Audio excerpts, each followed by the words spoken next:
البدع والأهواء، أهل البدع العقائدية وأهل البدع السياسية. نقول بيننا وبينكم السلف، بيننا وبينكم الكتب، كان فيقول البدع بيننا وبينكم. Bismillahirrahmanirrahim. Alhamdulillah. Wassalatu wassalamu ala Rasulillah wa alihi wa sahbihi wa ba'd. Kita meneruskan bacaan kitab Bulughul Maram yang ditulis oleh Al-Hafidz Ibnu Hajar Al-Asqalani rahimahullah taala. Kita masih di awal pembahasan buku ini di kitab Thaharah. Pada pertemuan terakhir kita sudah menyelesaikan tentang babu yakni almiyah, tentang air, macam-macam air. Kemudian juga yang kedua adalah al-aniyah, ini bejana atau tempat-tempat air. Sekarang kita akan masuk ya bab yang ketiga, ini disebutkan oleh Al-Hafidz Ibnu Hajar Al-Asqalani rahimahullah taala, bab izalatun najasah, yaitu izalah. Sebutkan di Tawdih Al-Ahkam oleh Syekh Abdul Al-Bazzam, yaitu azalat syai', ini menyingkirkan sesuatu. Berarti izalah penyingkiran najis. Bab yang membahas tentang bagaimana menyingkirkan najis dan yang berkaitan dengan wa bayaniha dan penjelasannya.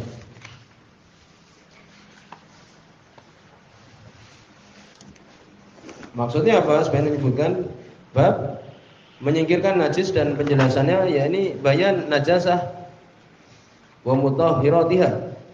Penjelasan tentang yang najis dan yang mensucikan najis itu. Sebelum kita masuk ya di dalam hadis yang dibawa oleh Al-Hafidz Ibnu Hajar, di situ ada permasalahan tentang masalah najis. Najis demikian juga kadang kita ya dengan lafaz hadas ini agak bingung. Disebutkan bahwa najis sendiri di Tawdihul Ahkam disebutkan secara urfan najis itu adalah najis yang hakiki. Karena najis ada dua, hakikiyah dan hukmiyah. Dalam bahasa kita yaitu najis ini adalah hakikiyah. Najis ini itu benar-benar najis, seperti kencing, demikian juga goit, birak, ya demikian. Itu namanya najis. Ini qadarun maksusun kal bauli yamna'u jinsuhu as-salata wa nawaha. Ini kotoran yang khusus seperti kencing yang menghalangi jenisnya ini dari sholat dan semisalnya. Nah itu najis. Jadi najis adalah sesuatu yang dia itu apa? Menghalangi sholat seorang. Ya disebut demikian.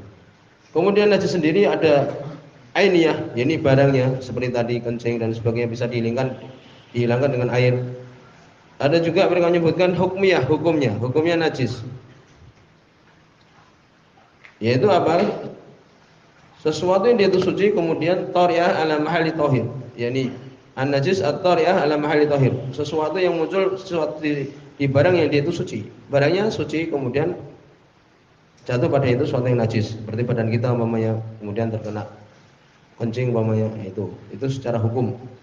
Sedangkan najis itu sendiri secara bendanya seperti kencing, demikian juga berak yang semisal itu. Kemudian disebutkan bahwa najis ini ya menurut jumhur ada 3 sifat najis itu. Tadi kencing, berak itu najis seperti itu. Yang dia itu adalah apa? Bendanya itu. Najis disebutkan itu ada 3, yaitu ta'mun wa rihun wa launun. Najis bisa berupa rasanya, demikian juga baunya, demikian juga warnanya. Disebutkan di Tawdihul Ahkam, fa baqa'u ta'am warih ba'da ghusdalilun ala baqa'i ainiha wa annaha lam tuzal. Tetapnya rasa, ya rasanya masih ada. Demikian juga baunya. Baunya berak sudah dibersihkan tapi ada baunya. Nah, seperti ini apa? Tetapnya rasa demikian juga bau setelah dia dicuci menunjukkan masih ada barangnya itu dan belum disingkirkan. Kecuali bau yang masih tersisa, makanya sebagian orang memberikan sabun supaya hilang benar-benar baunya itu. Tapi kalau barangnya sudah hilang, masih bau-bau sedikit, ya yang itu tidak mungkin hilang sama sekali, maka ini dimaafkan. Jadi hendaknya dihilangkan rasa, demikian juga baunya itu. Adanya dua perkara itu pada benda tersebut, maka masih ada barangnya itu. Oh, berarti belum selesai beraknya itu. Kadang-kadang anak kecil itu dia berak, masih ada nggak baunya? Ya kan belum bersih. Masih ada di situ barangnya. Ya, belum pandai dia untuk cebok dan semisalnya. Berarti masih ada di situ najis ini. Amma baqaul laun ba'dal ghusl al-jayyid fala yadur. Adapun masih tersisa baunya setelah dicuci dengan bagus tidak membahayakan. Dia anahu ma'fun anhu. Sungguh dia dimaafkan. Ya, ini yang perlu diperhatikan. Jadi najis itu rasanya, baunya, demikian juga warnanya. Kalau masih ada di situ rasanya, ya, berarti masih ada barangnya kan jelas. Ataupun baunya, berarti belum hilang najis tersebut. Tapi kalau warnanya masih ada sisa umpamanya, padahal sudah dicuci dengan benar-benar dicuci umpamanya, seperti darah haid umpamanya, makanya tidak membahayakan. Ya, sudah dicuci benar-benar dicuci. Ya, demikian. Dan najis ini serta bekasnya itu dari bau-bau ini membahayakan. Ya, karena itu akan masuk ke dalam pernafasan seorang sehingga mempengaruhi kesehatan orang tersebut. Kemudian yang diperhatikan juga bahwa al-aslu fi kulli syai' anhu thahir. Yani asal segala sesuatu itu suci. Ya, asal segala sesuatu itu adalah suci. Itu asalnya. Sampai datang di situ apa? Najis. Ya, demikian. Adapun hadas, ya ini kan najis kencing. Ya, demikian juga berak. Ya, demikian juga darah haid, ya, yang semisalnya itu. Adapun hadas, jadi kita hendaknya bisa membedakan antara hadas, demikian juga najis. Najis tadi yang kita sebutkan ini barangnya itu. Disebutkan hadas sendiri.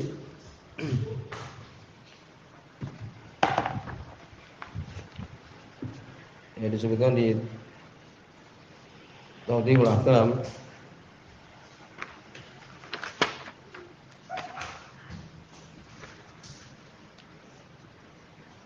Ya, disebutkan bahwa najis hadas terbagi menjadi dua, yaitu hadas asghar dan hadas akbar.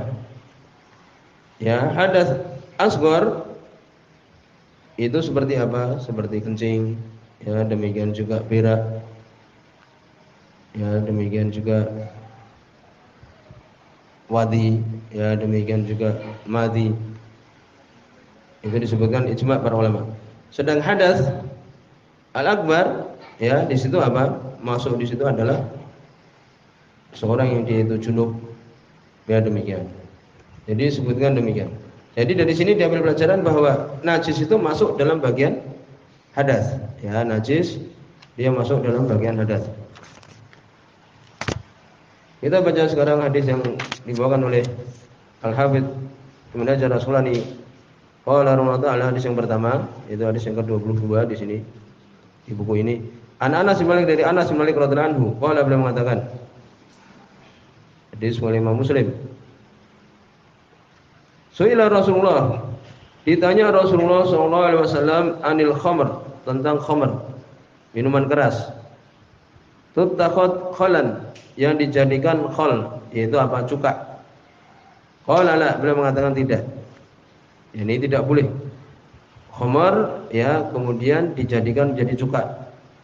Cuka tahu kan, itu yang biasanya untuk, ya, makan bakso atau yang semisalnya itu, yang di itu masam itu. Maka Nabi SAW boleh mengatakan lah, ini tidak boleh. Akhrajahu Muslim, sungai Imam Muslim. Wa Tirmidzi, dan Imam Tirmidzi wa qala hasanun sahih. Maka beliau mengatakan hadis hasan sahih. Disebutkan oleh para ulama, yakni apabila minuman keras, ya, seperti alkohol dan semisalnya, kalau dia itu yakni berubah menjadi cuka, ya, menjadi kecut umpamanya dengan sendirinya, maka boleh. Mereka menyebutkan demikian. Tetapi kalau kemudian dirubah karena mungkin enggak laku umpamanya, kemudian dirubah menjadi khol atau cuka, dari hadis ini jelas menunjukkan bahwa itu adalah haram. Nah, ini mengatakan la, ya, demikian. Disebutkan dari hadis ini, ya, oleh Ibnu Hajar rahimahullah di dalam bab ini untuk diambil hukum tentang permasalahan apakah khamr itu, minuman keras itu najis atau tidak. Ini terjadi perselisihan di antara para ulama. Ya, khamr. Ini segala sesuatu yang membuat akal itu menjadi mabuk. Apakah najis atau tidak? Jumhur berpendapat bahwa itu adalah najis. Mereka beralasan dalam surat Al-Maidah ayat ke-90. Allah SWT menyatakan innamal khamru wal maisiru wal ansabu wal azlamu rizqun min amali syaitan. Ya, sesungguhnya khamr, ini dalilnya. Menurut mereka, sesungguhnya minuman keras, demikian juga maisir, perjudian, wal ansab, patung-patung, wal azlam. Azlam itu adalah mengundi nasib dengan menggunakan anak panah, berhasil atau tidak berhasil, berangkat atau tidak berangkat, mengundi nasib.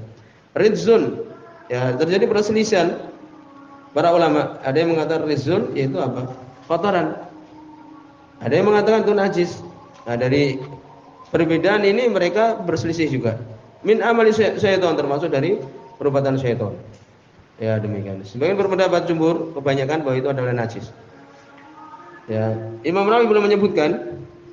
Ya, padahal beliau sendiri mengatakan itu najis ya. Beliau sendiri mengatakan tidak tampak dari ayat tersebut yang menunjukkan jelas-jelas bahwa itu maknanya adalah najis. Karena rizun sendiri artinya adalah kotoran. Paham? Ya demikian.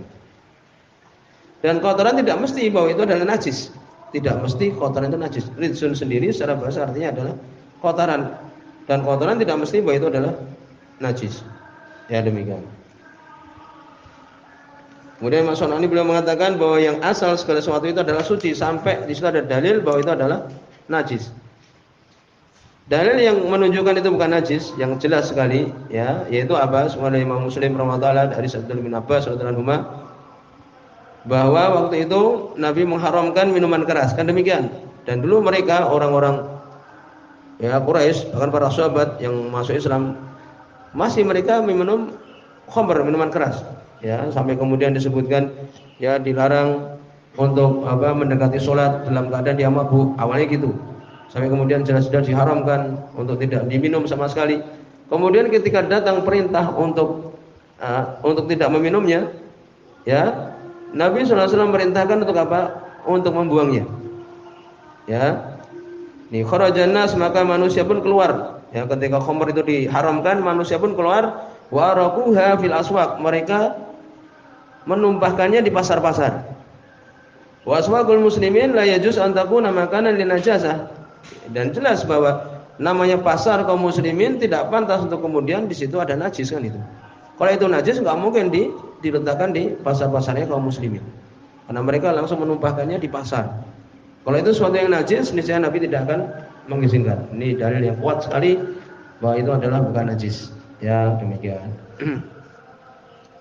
Ini cukup. Ya, ini sebagai dalil bahwa minuman keras itu bukan najis. Kemudian juga tadi disebutkan bahwa berubahnya khamr minuman keras itu menjadi menjadi cuka, maka itu adalah boleh kalau berubah dengan sendirinya. Bahkan Nabi waktu itu ya beliau mengatakan ni'mal idam khol, sebagus-bagus sayur, istilah itu adalah cuka. Bukan berarti maknanya cuka itu lebih enak, enggak, tapi untuk menghibur diri beliau. Ketika dalam keadaan sangat sederhana mengatakan cuka ini adalah makanan yang paling bagus. Ya, ini menunjukkan apa? Ya, menunjukkan itu ya boleh dimakan cuka tersebut. Kemudian dibahas tentang permasalahan ya dari permasalahan tadi bahwa kalau khamr itu berubah dengan sendirinya menjadi cuka maka boleh. Tapi kalau dirubah Nabi mengatakan tidak boleh. Di situ para ulama membahas tentang masalah istihalatun najasah. Itu penting sekali. Berubahnya najis. Ya. Seperti umpamanya seseorang kadang membuang ya membuang kotoran got dan sebagainya itu dari comberan itu ke tanah di sampingnya. Dengan sinar matahari panas itu berubah dia ulama menjadi suci. Ya demikian. Walaupun jumhur berpendapat tidak. Ya, tapi yang benar adalah demikian. Seperti umpamanya kulit dari bangkai itu ketika dikeringkan dikasih garam umpamanya menjadi suci kan demikian. Itu namanya istihalah an-najasah. Ini berubahnya najis. Ya, dengan guyuran hujan umpamanya atau dengan panas dan sebagainya kemudian menjadi sesuatu yang suci. Walaupun jumhur berpendapat tidak. Ya, tapi ulama itu adalah demikian. Karena kalau kita katakan tetap najis berat berarti. Kadang kita bergesekan dengan tempat mungkin ada bekas kencing kemudian kena sinar matahari menjadi kering umpamanya. Kalau kita katakan najis menjadi berat seperti itu. Yang ulama bahwa sesuatu yang dia itu sudah kemudian kering dan sebagainya, kemudian tidak ada lagi bendanya dan sebagainya, maka itu adalah menjadi suci. Ya, demikian. Selama di sini, semoga